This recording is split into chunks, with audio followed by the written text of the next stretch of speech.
Je suis co-auteur de la boîte à outils de la prise de décision avec Stéphane Mercier et Jean-Marc Santi. Et on peut effectivement se poser la question de qu'est-ce qu'une bonne décision pour un dirigeant.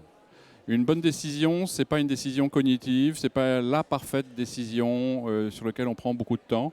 C'est une décision que l'on prend comme une hypothèse qui va nous permettre d'avancer, qui va nous permettre de passer à l'action, que l'on va re-questionner plus tard, qui va nous permettre de tester, de faire des hypothèses, d'aller rencontrer des gens, de faire des choses. Et une bonne décision doit être mise en question quelques jours, semaines, mois qui suivent. Alors, les 3 facteurs clés du succès pour prendre une bonne décision sont d'abord de raisonner en perte acceptable. Une bonne décision permet de passer à l'action. Il faut que cette action ne mène pas à un risque inconsidéré. Et pour pouvoir avancer, prendre une décision rapide, il faut se poser la question de savoir si le risque derrière la décision est critique majeur ou finalement si il est complètement acceptable. Le deuxième facteur clé de succès, c'est de ne pas prendre la décision seule. Toutes nos décisions sont entachées de biais cognitifs et de biais émotionnels, c'est-à-dire que finalement la bonne décision cognitive en termes de raisonnement n'existe pas.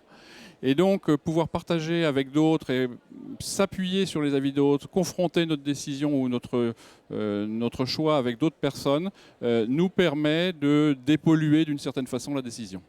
Et le troisième facteur clé de succès, c'est d'une certaine façon se mettre un cadre temporel, se dire dans tant de temps, je vais re-questionner cette décision, je vais me poser cette question de savoir si c'était la bonne décision, si je dois l'ajuster, si je dois modifier ma trajectoire.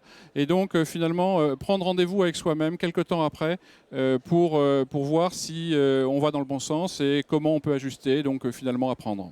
Diminuer la prise de risque dans la prise de décision, finalement, c'est d'aller relativement vite. C'est de ne pas passer énormément de temps à raisonner, à construire un raisonnement. C'est dans certaines situations croire à son intuition. Dans des situations où on a déjà vécu ou des situations d'urgence, finalement, écouter son intuition, pas forcément la prendre pour argent comptant, mais la prendre comme une donnée. Et puis c'est de prendre sa décision, encore une fois, avec les autres, avec des personnes, et d'accepter d'apprendre et d'accepter finalement de tester sa décision comme une hypothèse.